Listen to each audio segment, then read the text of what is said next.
Hello, everybody, and welcome to the latest of our FrenchEntrée webinars. My name is Zoe Smith. I'm digital editor of FrenchEntrée. And in today's webinar, we're going to be looking at what you really need to know about moving to France. I'm joined today by a panel of 4 experts from our partners at Furley Page Solicitors, Fab French Insurance, Black Tower Financial Management Group, and Burke Bros Moving Group. For those of you that aren't familiar with FrenchEntrée, we are part of the France Media Group, and we've been a leading resource for French property buyers and expats for more than 20 years now. We provide a host of free resources, including weekly newsletters and French property listings over at FrenchEntrée.com, as well as putting out regular video content on our YouTube channel. We've also recently launched our exciting new FrenchEntrée members service. FrenchEntrée membership is for those of you looking for extra help and guidance during your journey of buying property or moving to France. We have 3 membership levels: Essential, Plus, and VIP, so you can enjoy our exclusive content or fast-track your personal project by speaking to one of our property and relocation advisors. And if you want to find out more about that, or you're ready to become a member, then you can do that at FrenchEntrée.com/members, and we'll also put that link in the chat box for you. Okay, let's get started with today's webinar, where we're looking at some of the essential things that you need to know if you're planning to move to France. We're aiming for a runtime of around an hour today, and each of our speakers are going to give a short presentation, after which I'll be putting some of your questions to them. You can put your questions in the Q&A box on your screen at any time throughout, and we'll also have some extra time at the end for more questions, so do make sure you stick around until the end of the webinar. Okay, without further ado, I'd like to introduce our panel of experts. So if I could ask you all to please turn on your cameras and come join me. You've got them all, great. Big thank you to all of you for kindly giving up your time today to come join us. So first up today will be Fabien Pelissier, founder and managing director of Fab French Insurance, who'll be talking to us about visas, insurance, and getting into the French healthcare system. Following Fabien will be Rosemary Sheppard, Senior International Finance Advisor at Black Tower Financial Management Group, who'll be giving us some advice on wealth management and tax-efficient savings options for French residents. Following Rosemary will be Deborah Vaysse, who is a lawyer at Furley Page Solicitors, and she's going to be talking to us about some of the key legal considerations when you move to France. And last but not least, we have Ben Hingley, sales manager at Burke Bros Moving Group, who'll be focusing on the move itself and navigating moving your belongings to France and dealing with French customs. Okay, well, with the introductions out of the way, let's go straight over to our first speaker, which is Fabien Pelissier from Fab French Insurance. Over to you, Fab. Thank you, Zoe. Hi, everyone. Thank you for watching. Well, glad to be sharing this spot with the Avengers panelists that we are, all rock stars in their field. So, yeah, we've been doing this for a while. Zoe did an excellent job already. So, but then you can call me Fab. It's much easier. That I know my name is not very English friendly, so that's okay with that. There's usually something like, you like, well, I'm the founder, managing director of Fab Expat and Fab Insurance, well, so I can bore you to death with what I am, but it's a bit pompous and formal, isn't it? So you'll get this presentation afterwards if you really want to know who I am and why I might be credible. Who's the real me? Actually, there's a story that not everyone knows, because I've been an expat myself, so that's why I know it might look daunting. And moving to a new country might looks as scary as jumping off a cliff, or a bridge in my case, because I did jump. And, you see, I've survived and even thrived the process. So, well, not through the jump, to be honest, but I had a safety duck. And my goal this evening is maybe to be yours later on. So, okay, so how to move to France? This is the topic of this evening. Well, first step sounds a bit obvious, but it's to get a visa. Well, not for everyone. Sometimes, if you're the spouse or the partner or a French or a EU citizen, you may skip that process, that step. But for most of you guys, it's probably going to be applying for a visa. So that means to get a visa, there's a bunch of things that needs to be done. And the joke I like to make, considering the previous slide, is get your inflatable ducks aligned in a row.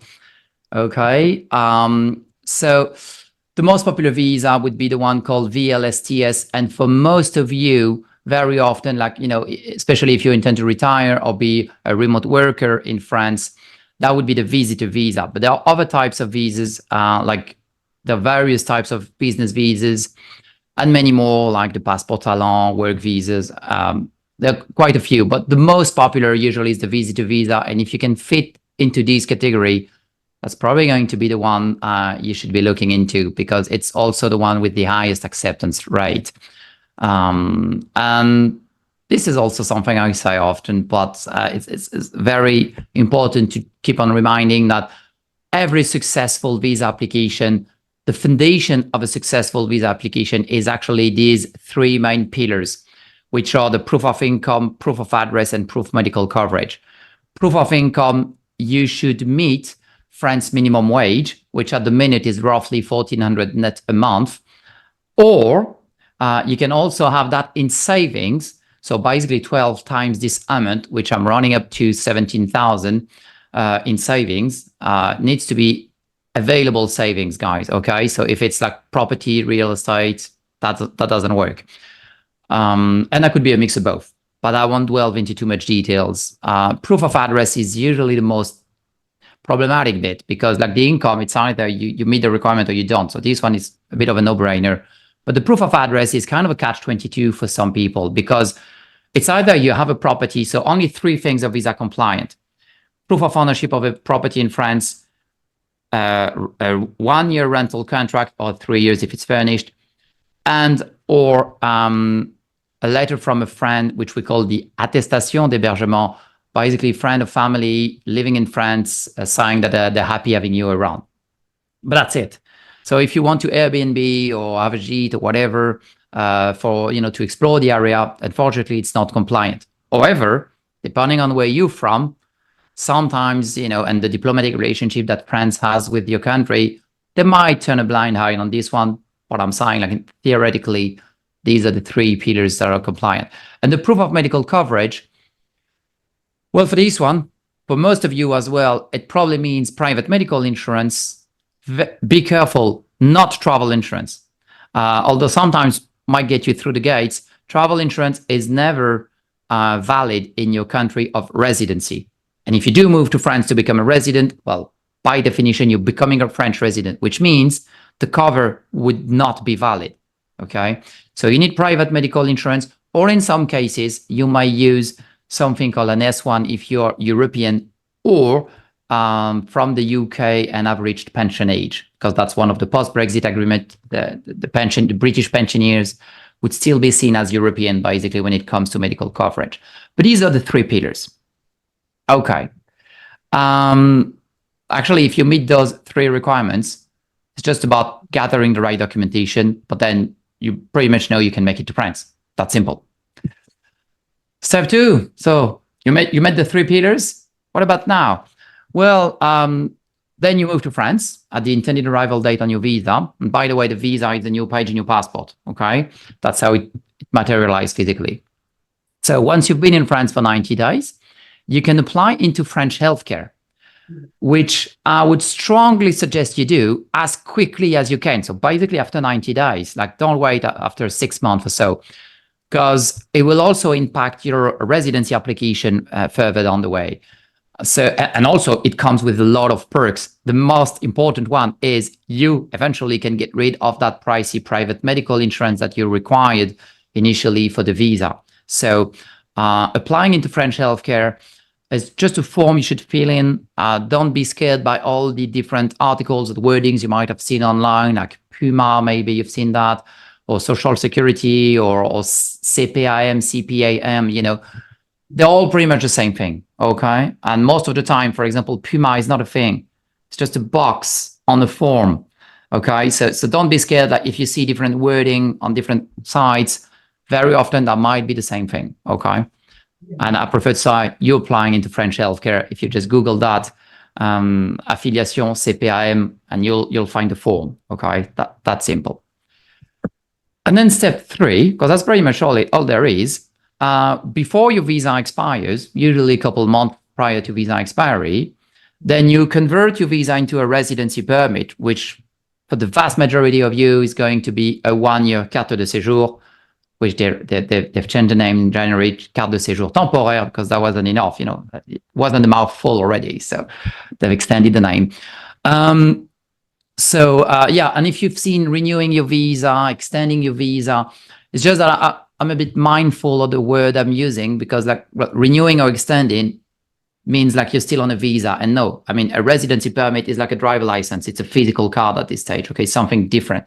So I prefer to say you convert your visa into a residency permit. But that's basically step 3.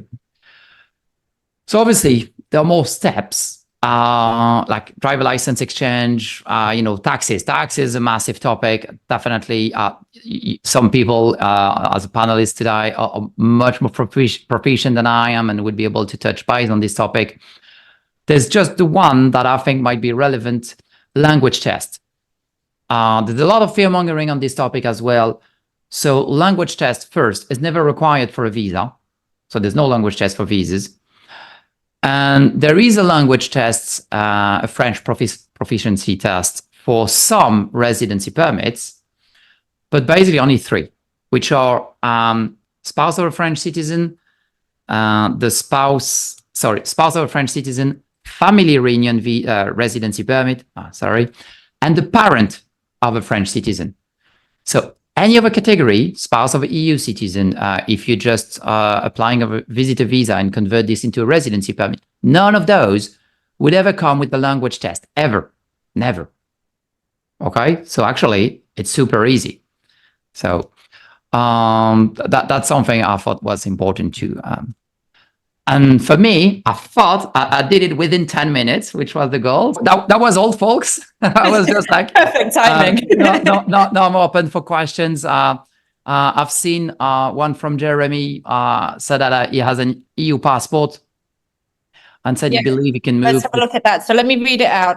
Jeremy says, I have a EU passport, Irish, so I believe I can move to France permanently without a visa. But once I make the move, do I need to get a residency permit? That's a good question, actually. Yeah, very good question. No, actually, no. You can stick with your passport. The passport would be your residency permit in a way. Needs to be valid. That's the only requirement. And then you just need to register into various French services. Like you need to register for a tax code, for example, what we call a NIF, N-I-F, numéro d'identification fiscale. And obviously, eventually you need to file your taxes and stuff like this. But no, I mean, that's a very good news because your visa and residency permit exempt. However, you can apply for a residency permit if you want. It's not mandatory. Okay, great. Right, there's another one from Phil. I don't know if you're going to know the answer to this one because it's quite a specific one, but I will try it anyway. Phil says, can Fab explain the ex-service visa for retired ex-NATO armed forces members and any limitations that it might have? Any idea? This one's a bit specific, so I think I'll call the wild card on this one. However, there is, for people who have served in the force, the pension bits, because they'll get a pension from the force. I do know that these would be taxable from the country they've served for, so wherever it's served. So that wouldn't be tax liable in France, which very often is a good news because it gets the best of both worlds. And also, if he has, there is a new regulation that no one's talking about at the minute, which is a bit weird, which is called the ETIAS, E-T-I-A-S, which is literally the equivalent of the US ESTA. And this is in relation to Phil's question, because basically the European Union is about to start this program where basically everyone that is entitled to be around in the European Union, whether through a visa, nationality, obviously, if you're a EU citizen, or a residency permit, or in his case, probably because he might have a passport or something allowing him to be within the European border for a while, as long as it's still valid, it doesn't require ETIAS and therefore might not require residency permit. I would need to know more about this particular situation, so I'm more than happy to answer on a free one-on-one call, which I'll send after this conversation as well. this webinar, sorry. Yeah, some of these very specific ones, they probably aren't the best fit for a webinar. I'll just do one quick other question because I think this one is a really easy one to answer. Monique says, I have dual citizenship, French and US. Do I need to jump through so many hoops? No, well, you're French. Right. I mean, yeah. it's just one. In relation to banks, and obviously you're familiar probably with US regulations, like you'd still need to file and declare taxes in the US, even if you're in France eventually. And the French bankers won't like that you're also American. So I would strongly suggest banks like BNP, which are US expats friendly. But apart from this, no, you can. Well, there's one thing I didn't mention: healthcare.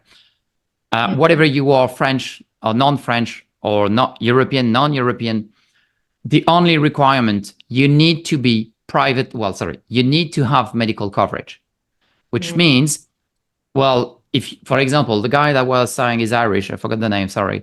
You're Irish. Do you have an Irish social security number? If an active one. If not, then you don't have healthcare in Europe. And you still need to get private medical insurance or something similar. Basically, the three pillars should still be met. It's just that if you're European, they're happy to dismiss some of those or to overlook some. But it's not because no one's checking that is not mandatory or you should not be covered, okay? So you should still be covered. So basically, Michelle probably has lost a French social security number, is probably disabled, inactive. And therefore she can reactivate it when she's in France. We have a program called Welcome Back, so for people exactly in this situation where they used to be European or French, but they no longer have rights into the French system or EU system. So yeah. Great. Yeah, thank you. That's really good to clarify that. I think a few people are confused about that, actually, about having dual nationality. And it does give you the rights, of course, as a French citizen. But like Fab said, there might be some of those things because you haven't been living in France for a long time that you still need to re-register or have coverage and things like that. Okay, thank you, Fab. We're going to come back to Fab at the end with more questions. So if you do have them, keep them coming and we will check back. Let's go over now to our next speaker, which is Rosemary Sheppard from Black Tower. Over to you, Rosemary. Hi, good afternoon. First of all, thank you for inviting me back. I've been on one of these quite a while ago, but it's lovely to be back. Okay, so I work for Black Tower Financial Management Group. I have lived and worked in France for over 9 years now. So I've been where you've been and through the process that you are potentially going to be going through. So let me tell you a little bit about who I am, who Black Tower are, and how we maybe can help you on your journey through navigating France. So the Black Tower Group was formed in 1986 by our group chairman, John Westwood, providing wealth management and advice and bespoke service for individual and corporate clients. So effectively, we've been in the international circle with wealth management for 38 years now, which is quite a long time. Within our company, we have multiple languages spoken. We have 20 offices in 15 countries, over $2 billion assets under management, and multiple licenses in various jurisdictions. So what does that mean to you? Effectively, that means that you can get proper financial advice as an expat in France that is fully licensed. Okay. So what do you need to consider before becoming a French tax resident? Now, 4 key things I think you need to consider. The first thing are your current savings and investments and your liability to tax once you are no longer a UK resident. What will happen to your pension and your tax-free lump sum? That's one of the biggest questions I would get asked. What if I don't want to move my money out of the UK?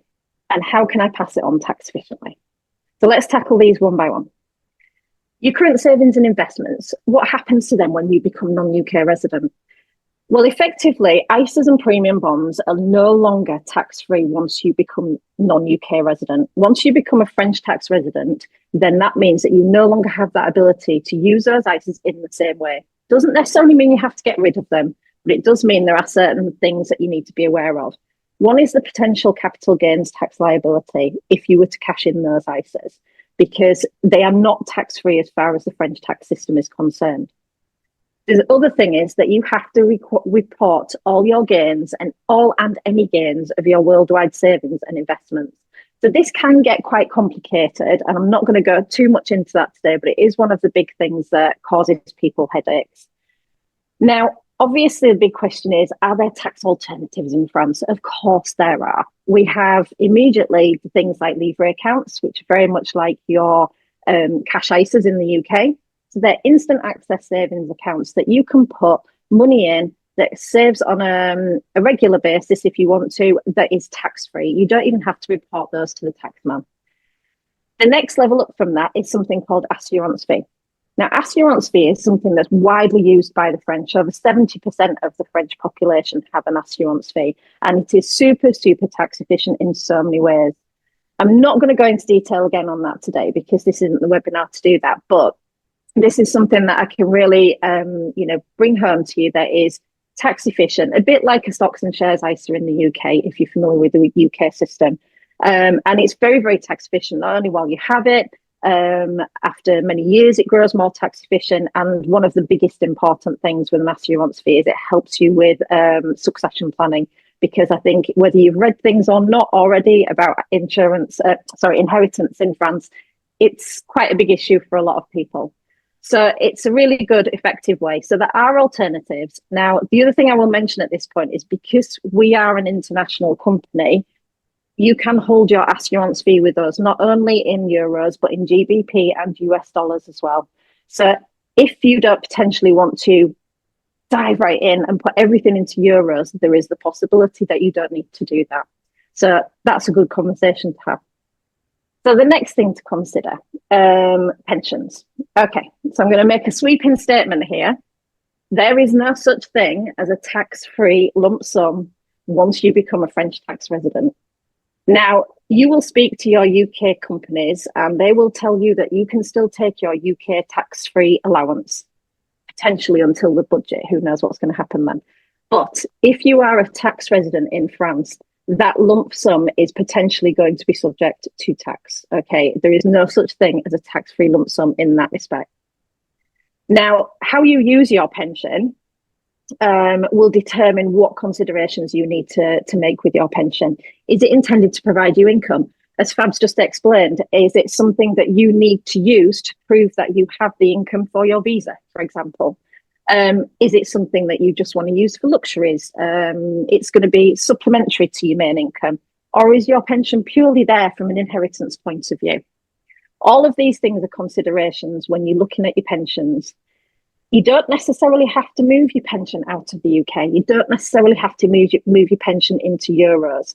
That's going to very much be determined on how you as an individual want to use it, because everything is down to your individual circumstances. And this is where slightly I have to mention the B word. I'm sorry, but how has Brexit affected my ability to access my pension? Okay, so Brexit, as we know, has changed quite a few things. To be honest, there's not a huge amount that it's changed with pensions, but it does depend very much on your individual pension company. So yet again, it's going to be down to how your own pension company in the UK have reacted as to whether you can still have full access, whether maybe you need to transfer. But again, it's not something to be frightened of. It's something that we're here to help you with. Okay. So what do you need to do now? The biggest thing is take early advice, and preferably before you move. Everyone's circumstances are different. One size does not fit all, and you will benefit from receiving professional advice, whether you choose to take that advice or not. The two key things that I always say to clients before they move are considering your savings and investments. How are you going to need to use them in the future? Is this a long-term move? Is this a permanent move? Are you going to be moving back? That will determine whether you need to consider what to do with those before you move to avoid any nasty tax shocks when you maybe get here. The second thing is your pensions. If you're able of an age to take your pensions, that's your intention. Potentially looking at that tax-free lump sum is super, super important. The rest of it, to be honest, we can discuss once you're here. So it's not the be-all and end-all, but it is something that is really important to do at the outset of your move, and don't leave it till it's too late. Biggest thing is bon courage on your continued journey. We've all been there, we've done it, and absolutely loving living in France. And I look forward to speaking to you hopefully very soon to be able to help you through that journey. Thank you. Thanks so much, Rosemary. Right, let's go for a couple of questions from Rosemary. Let me just find them. Hold on. Okay, this first one, I'm not actually sure this is in your wheelhouse because it is to do with capital gains tax. But Jennifer has just put one up saying, if we become a French taxpayer, should we have sold our UK house first so we avoid capital gains tax? Is that one that you're able to answer or not? Yeah, well, I'll caveat this with we are not tax advisors, first of all. It all depends the status of that house. If that was originally your main property, then there is a time limit between leaving the UK and selling that property. If you've then gone on to rent that property that effectively has become a maison secondaire, then potentially you will have capital gains tax liability on that, yeah, and potentially in both countries. It's a bit of a difficult one because obviously the UK will always have first call on that, but the French will then also assess that. So if you haven't actually paid what they feel is enough, then potentially you will. And it all depends as well from a French perspective on the length of ownership if it is a maison secondaire. Capital gains tax in France goes up to 22 years of ownership, but the prélèvement social, the social charges, is up to 30 years. So if you haven't owned that property for 30 years and it is a secondary property, then potentially, yes, you will have capital gains tax on that. Okay, yeah. So that's another one to really think about before making that move. Okay, let me find another one. Okay, this is an interesting one, I think. I'm 27 and I don't have a lot of money to invest, but I am interested in making some smart choices for the future. I've recently moved to France. Is it still worth my time to speak with a wealth management expert if I'm not a millionaire? Oh, bless. I don't think any of us are. No, exactly. Very few of my clients are millionaires, you know. But no, I mean, it's all about future planning. So absolutely, it's worth having that initial call. I mean, we do all our initial contact is free of charge. So it's worth having that conversation. We can point you in the right direction if it's things that we can actually do for you. You know, but it's definitely worth planning early. Very much definitely worth planning early for your future, for your retirement. You know, not all of us want to work till we're 64 or however old we have to be now in France, but yeah, absolutely. I've had quite a few conversations in the last couple of years with younger people that are in that situation. So yeah, absolutely feel free to have that conversation. Brilliant. Yeah, I think that's a really good one to emphasize because I think a lot of people don't think about it until they're older. And actually, it's a great time to think about it when you're young and have all the time ahead of you. Great. Okay. Thank you, Rosemary. We'll come back to Rosemary again at the end. So do keep the questions coming if you have any. But for now, we're going to go over to our third panelist, which is Deborah Vaysse from Furley Page Solicitors. Over to you, Deborah. Hi, everyone. I'm very glad to be here today to discuss a topic that fascinates me. Life in France in general, and in particular, what does it mean for you to settle there, especially in terms of succession laws, inheritance tax, and estate planning. My name is Deborah Vaysse. I am a French avocat, member of the Toulouse Bar in France, and member of the Franco-British Law Society, working as an avocat for the French department of Furley Page Solicitors in Canterbury. I've practiced as a lawyer in France for several years, mainly with international clients, and especially in property litigation. For the past 2 years, I have been resident in the UK, and I've been practicing in a different way, focusing on advising my clients on French property conveyancing, inheritance law, estate planning, rental investment, and tax personal issues, among others. If you're here today, it's probably because you're thinking of moving abroad to settle in France. So there are a number of legal considerations to contemplate. Ideally, you should plan ahead with a view to optimizing your wealth and reducing your tax liability. But don't worry, if you've already taken the plunge and settled in France, well, first, congratulations. And it's never too late to consider the legal aspects of your move. So stay tuned. Today, we're going to try to answer a number of questions. What are the main features of French inheritance law? Who are the heirs under French law? How is the inheritance tax calculated? Who does French inheritance law apply to? How to avoid the application of French inheritance law to your estate? Well, French inheritance law can be problematic for expatriates in the country, particularly for those who have lived in a country such as the UK or the US, where there is a complete freedom to test. In France, this is not the case, as the country is governed by Roman law and forced heirship rules. This is particularly difficult for those with children from previous marriages or relationships. Under French law, an estate is divided into two parts. the reserve portion, or réserve héréditaire, which is the part of the estate that the law reserves for certain heirs, known as the reserved heirs. And on the other hand, we have the available portion, equité disponible, of which the deceased may dispose freely. So who are the reserved heirs? Well, it is the children of the deceased and the descendant, if they are predeceased, who are the héritiers réservataires, someone. But if the deceased did not have any children, then the surviving spouse is the héritier réservataire. Here, I will draw your attention to the fact that the civil partners are not héritiers réservataires in the French law. Let's now focus on how is the réserve héréditaire being calculated. The réserve héréditaire is calculated according to the number of children a person has. So, for example, if you have one child, then half of your estate must be reserved for him, and you may freely dispose, of the other half by will or gift during your lifetime. Let's now focus on the specific case of the surviving spouse. The surviving spouse is an heir who enjoys a special place in the estate of the predeceased spouse. His inheritance rights vary depending on the situation, the heirs with whom he or she is in competition, and any gift made between spouses during lifetime. So if there are only children common to both spouses, the surviving spouse has an option.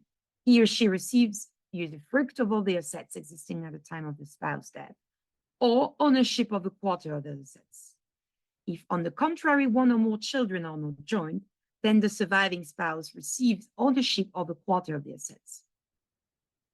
In the absence of descendants, then the rights of the surviving spouse are different depending on whether he or she is in competition with the parents of the deceased or not. Something that you should be aware of as well is that unmarried couples are not considered as being surviving spouse. So they have no automatic entitlement to inherit the assets of their partners. It is therefore essential to plan carefully for inheritance law and inheritance tax if you are not married and if you plan your surviving partner to inherit your estate. Talking about inheritance tax, how is inheritance tax calculated? Well, inheritance tax in France is payable by people who inherit assets or receive gifts. It's calculated on a progressive banding scale depending on the relationship with the deceased.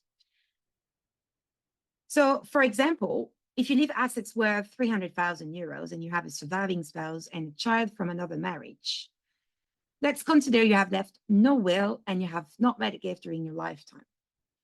Because you don't have children in common, your surviving spouse will not have the choice, but only to inherit a quarter in full ownership of the assets. So 100,000 euros in value. And the transfer will not give rise to inheritance tax as transfers in the event of death between spouses are exempted. Then your child, will receive the remaining portion in value. Considering the fact that the first 100,000 euros will be tax-free, the remainder will be taxed on a scale from 5 to 45%. So let's say basically at a rate of 20% for this example. Again, unmarried couples are being considered as unrelative under French law. That means French succession tax, is 60% on gift and bequeathed assets between unmarried couples and stepchildren. So when does French inheritance law will apply to your estate? That is a question. Since August 2015, successions in France are governed by European regulation in which a single national law applies in relation to international successions. The regulation states that the law of succession that applies to a deceased is the country of their habitual place of residence. So French succession law will apply in all cases to any direct interest in French land and property you own. And it will also apply to global assets whenever the deceased is French legally domiciled at the time of death. So how to avoid the application of French inheritance tax? Well, the first French inheritance law, Well, the first method to avoid forced heirship is only available to nationals of a common law jurisdiction that respect testamentary freedom. It consists of providing in the will the wish for the succession to be governed by the national law. However, this option has been considerably reduced since the 1st of November 2021, when the French Civil Code added a second paragraph to Article 913, which in essence reintroduced forced heirship by creating a right of compensation for the reserved heirs disinherited under the foreign law. Yeah, something that is really important that should be noted, and this is why I corrected my mistake when announcing the title of this section. It's that the succession regulation does not apply to tax, meaning you cannot opt for other inheritance tax rates to apply instead of French succession tax. So since it's not easy to avoid the application of French inheritance law, it is sometimes necessary to use other tools to try to get around the rules. And this is how careful planning can help mitigate the potential impact. Among the estate planning tools to be favored are the French will, the tontine clause, the life insurance contract, marriage contract, and the pact for future succession. So regarding French will, what could I say is that although a foreign will can be executed in France, in my opinion, it is preferable to draw up a French will if you own French property assets. This avoids the need for translation and getting probate in another country before getting probate in France on French assets. My advice there, though, would be to seek help and assistance from a professional who is familiar with the rules of both jurisdictions, so as not to create a will that will invalidate the other or rules that are not compatible with each other. If you want to finance an investment or buy a property in France with your other half, for example, you may be interested in inserting a tontine clause in the contract. So there are two kinds of tontines, the real estate tontine and the financial tontine. I will mainly focus on the real estate tontine on this one, sorry. But for a real estate tontine, the predeceased person is declared never to have bought, and only the surviving purchaser is considered as the owner right from the start. So this is seen as an effective way to transfer the asset to your surviving spouse, if this is your wish. But careful, this is not as effective if the second owner is unrelated to you, such as your partner. The next estate planning tool to think of is life insurance. As a general rule, neither the capital nor the annuities are considered part of the policyholder's estate, meaning they are not generally subject to the forced heirship rules unless they are considered to be obviously in excess of the policyholder means. Although successive tax reforms have undermined the preferential tax treatment, Assurance Vie allows significant inheritance savings, providing premiums are paid before the policyholder's 17th birthday.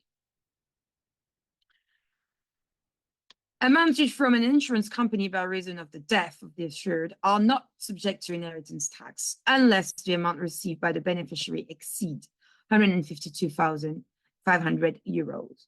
So it is therefore an excellent way of passing on assets while avoiding the application of French devolution rules if you want to pass on assets to unrelated, such as your partners or your stepchildren. Under certain conditions, you may also want to opt for a French matrimonial regime to protect the rights of the surviving spouse. One of the main benefit will be to insert a clause d'attribution intégrale, which may require that up to 100% of the property subject to the contract be passed in full to the surviving spouse. So again, bypassing French succession law on first death. Finally, I would say that it is possible to plan your succession ahead, in advance with all your heirs, subject to compliance with the condition of validity, obviously, but a pact on future succession could be think of, and it is a contract by which the parties anticipate and organize the transfer of their estate after the death. This type of agreement might contain provisions such as the designation of the specific beneficiaries, the division of assets between heirs, or even clauses waiving certain shares of inheritance. But it is important to note that agreements concerning the future inheritance must comply with the limits set by law. I hope that this brief presentation has enabled you to understand at least the broad principle of inheritance law in France and to identify potentially ways of avoiding its application to your estate administration. Please remember that professional expert advice is critical when attempting to plan and manage your finances in France, particularly if there are possible cross-jurisdictional and language issues to consider. It is only by carrying out a full analysis of your situation and with careful planning that you can feel confident of striking a balance which most closely aligns with the interests of you and your family. Thank you very much for listening, and for tailored advice to your situation, please do not hesitate to contact me directly. Okay, thank you, Deborah, for that. Right, let's go over to our final panelist today, which is Ben from Burke Bros Moving Company. Over to you, Ben. Hi, everyone. I'm Ben Hingley, sales manager for the Burke Bros Moving Group, and it's quite a notable day today because this is our first participation in a FrenchEntrée webinar, so we shall give it our best shot. Now, Burke Brothers was founded in 1982 by Gary and Chris Burke, and since then we must have carried out thousands of moves within the UK, to Europe, and to destinations much further afield. However, we've always specialised in moves to France from the very, very start, and many people regard us now as the number one contractor when it comes to families and individuals moving to France. I think last year we carried out about 220 moves to France, so we really do have it very much at our fingertips. And we like to think we've set a very high standard and in what is a very demanding and competitive industry. So whether you have a complete home to move or a part load, we can offer a high standard, very professional service. Not only do we carry out moves from the UK to France, but also in recent times we've carried out moves from the United States to France, from Australia to France, and also from France to Australia. So literally the world is our oyster. Now, prior to Brexit, there was no paperwork involved. But now we do have to navigate our way through the demands of French bureaucracy. Well, it's EU bureaucracy to be more accurate. So what is required for each move is a copy of a customer's passport, an inventory of what is being moved with a used value alongside each item, proof of residency here in the UK for the previous 12 months. Now, this can be by a council tax demand, a utility bill, or a bank statement, and also proof of your purchase of the property or rental of your property in France. We generate two forms from the office here. One is a declaration that you complete stating you will not sell your furniture for the next 12 months. And the other one is what we call a surfer form, which gives us and our customs broker power of attorney to act on your behalf. Now, when we have all that documentation in the office here, we then send it to our customs broker, who gets it pre-approved by customs. Each move is then given a barcode. So when we get to customs, the barcode is scanned and our vehicle progresses without delay. So we've got that very much at our fingertips. Now, prior to Brexit, once again, a customer was free to ship more or less whatever they wanted to France. However, now there are certain restrictions. No plants, no alcohol, and no foodstuffs. Our goods in transit insurance cover for moves to France will provide for the removal of up to £50,000 value of possessions. the policy doesn't just cover bad handling by us, which of course shouldn't happen, but if the van was involved in a road traffic collision, for example, you have the appropriate cover under the one policy. And you are given, of course, a summary of the insurance conditions before the move takes place. Now, you may be thinking, what do I need to do to get a quotation? Well, it can be one of several ways. We can carry out a video survey on the WhatsApp platform, where you carry your mobile phone into each room and record the images back here. Or it can be a personal visit from one of our surveyors in what we call an in-house survey. Or if the volume you're taking is very, very small, then we can work from a list. But we do work quite closely to cubic capacity. Weight is not a factor. Cars often form part of a removal. Now, the car, where possible, can go in our vehicle, or the car can be driven to France by the customer. Now, providing the car has been owned for 6 months, there's no duty or taxes payable.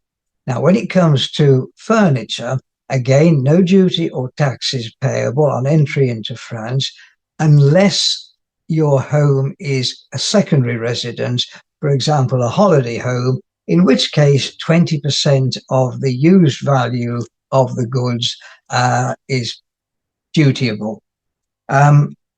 Customer support and communication we regard as very important, and throughout the entire moving process, our dedicated customer support team will keep you informed and supported throughout.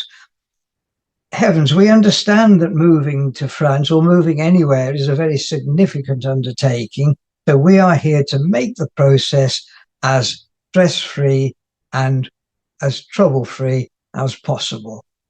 Thank you. Thanks, Ben. Right, let's have a couple of questions from you. I had one here. Actually, this was the first question of the whole webinar came in for you, from Dave and Sue, who said, can you tell us how detailed the customs inventory needs to be? Right. Now, each large item has to be described. For example, settee, armchair, wardrobe, etc., and a used value alongside each of those pieces. However, when it comes to cartons, a customer is not expected to declare precisely what is in each carton or box. So you can put a general description on each carton. For example, carton number 52, kitchen utensils, carton number 53, books, carton number 54, toys, and so on. So just a general description of what's in each box is required, and a value alongside each carton. Okay, that makes sense. Right, one more here says, I own a second home in France, but I want to bring some second-hand furniture over from the UK. Will I have to pay VAT or customs fees on it? Yeah, I'm afraid so. That would be, again, 20% of the used value of what you're taking into your secondary home, yeah. Okay, great. That's good to know. Right, we've got about 10 minutes left, so I'm going to just fire through as many questions as I can for everybody. So let me just go back to, let's start with one for Fab. I had one for you here. Hold on a second. Oh yeah. My husband and I want to move to France with our 2 children, both under 10 years old. Will the children be covered on our health insurance, or do we need to take out a separate policy to cover them?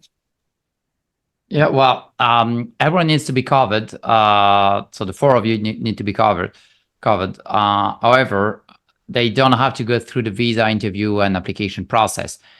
You do need to mention them. It's only when they're more than 15 years old, so 16 or plus, that they need to file an application and go through an interview. So only the adults will have to file an application, but then the children should be covered on either one or both of the applicants. Yeah. Okay, great. Thanks, Fab. Right, one for Rosemary. Here we go. Is the Assurance V only available to French residents? Could I take one out now because I plan to move to France in the future? No, you have to be a French tax resident to be able to have an assurance fee, unfortunately. So yeah, it's not something you can preempt. Otherwise, it wouldn't be tax efficient. It's only tax efficient once you are a French tax resident. Okay, that makes a lot of sense. Okay, great. One for Deborah. Who draws up the will in France? Is it the notaire? And how do I go about making one? Well, it depends. We got different types of will. So in France, it's completely different. When you write a will, like you can write a will on your home, in the comfort of your own home, in your own, like you do not need a witness. And I would just say, like, having a witness would invalidate a will. So you can have like what we call a holograph will that you will write on your own, and you can either deposit it at the notaire's office or you can keep it, but you should let your heirs know where it is, where they could safely find it. Or we have what we call the authentic will, amongst others, but I would just more mainly focus on those two different wills. And the authentic will is drafted by the notaire in France. But for holograph will, this is something that you can this is something that we do at Furley Page as well. We do draft wills for our clients. Okay, brilliant. Thanks, Deborah. Okay, one for Ben. Let's have a look. Jennifer says, moving from a UK primary residence to France, is there a limit on how much furniture, paintings, etc. that we can bring to France? None whatsoever. No. We've lost your video again, Ben. Yeah. Hiding from Sorry. us. We can still hear you though. Right. Okay, there we are. Yeah, no, absolutely no limit whatsoever. So customer has a completely free hand to take as little or as much as they want to. Okay, great. Another one for you, Ben, whilst I've got you. Mariette says, and I think this is one a lot of people ask, various versions of this. How do you determine what the value is on used items? Yeah, it's very much rule of thumb. There's no specific calculation. The declaration wants to be really very, very low. There's no scrutiny on the values that you declare, providing they're not ridiculously low. So, for example, if you've got a settee, put a value maybe of just £75, or a wardrobe just £25, and so on. So values are low and there's no scrutiny. Okay, that's really good to know. Okay, let's have another question for Fab.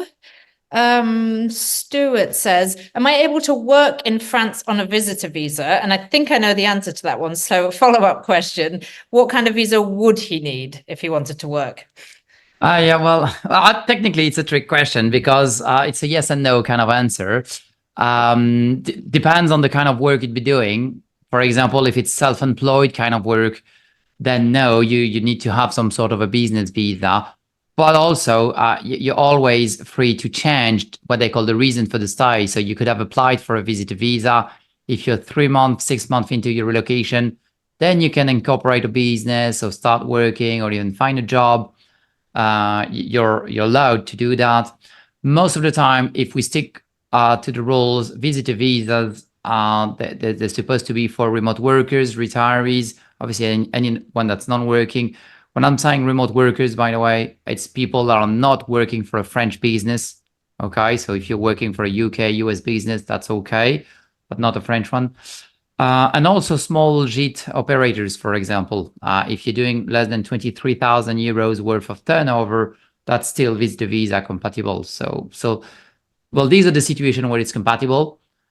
Otherwise, then you'd need either a work visa if you intend to get a job with a wage, and then you need to have that before you apply for your visa, or some sort of a business visa.